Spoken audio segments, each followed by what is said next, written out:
Do you think that we could see, whether it be a massive cyber attack before this election? I'm talking one that like takes down the entire internet or the power grid. Do you think we could see something like that before this election, and who would do it? It's very possible. So Iran, China, Russia, that's the new axis of evil. Mm-hmm. Gone are the days. It's funny to think the old axis of evil was what? Germany, Japan, Italy. Those people aren't even have babies anymore. Mm-hmm. They're completely castrated, cuckold societies. Sorry, Germany, Italy, Japan, if you're watching this, you don't procreate. German and Italian and Japanese engineering is fantastic, but their societies have basically been poured out to foreign governments, and they become very weak, sadly enough. The new axis of evil is Russia, China, and Iran. And now they're the people we need to worry about. They're very friendly with each other. Russia and Iran are selling oil and gas and petroleum to China. China is hosting banking efforts and doing mass production of manufacturing for the whole world, really, but certainly for Russia and Iran. Russia is selling arms to Iran. Iran is buying arms like crazy. And now we have what's called the BRICS nations. The BRICS nations in Brazil, Russia, it's India, and and South Africa, right?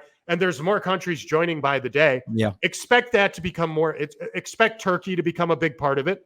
Expect Iran to become a big part of it. And anybody else that we don't have a friendly relationship with is going to find themselves at home with the BRICS nations. And in doing so, American sanctions will become irrelevant and pointless. And boy, this administration can't sell us out fast enough. Joe Biden took away those sanctions we had on Russia, allowing them to complete manufacturing of the Nord Stream pipeline, allowing them to have the monetary influence they needed to invade Ukraine. And now what did we learn over the weekend from the New York Times?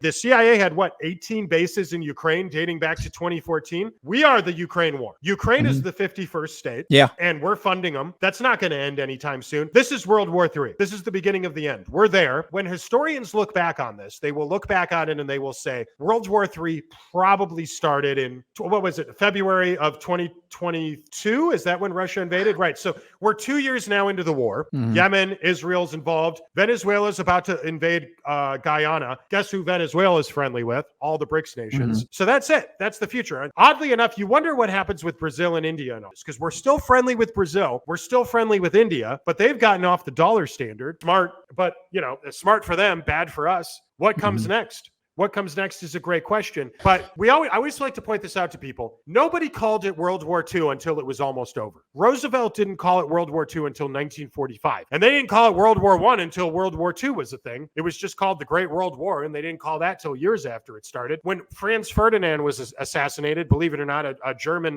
world leader, not an alternative rock band originally, that it wasn't called World War I. We didn't know that. So I would say, yeah, we're in World War III, and it's not showing signs of slowing down anytime soon. So what happens to the American economy? What happens to society? What happens to the West? We're truly living at the end of the new Roman Empire, and it's a sad thing to watch. I feel like the band on the ship on board the Titanic playing our last silly song as we sink into oblivion.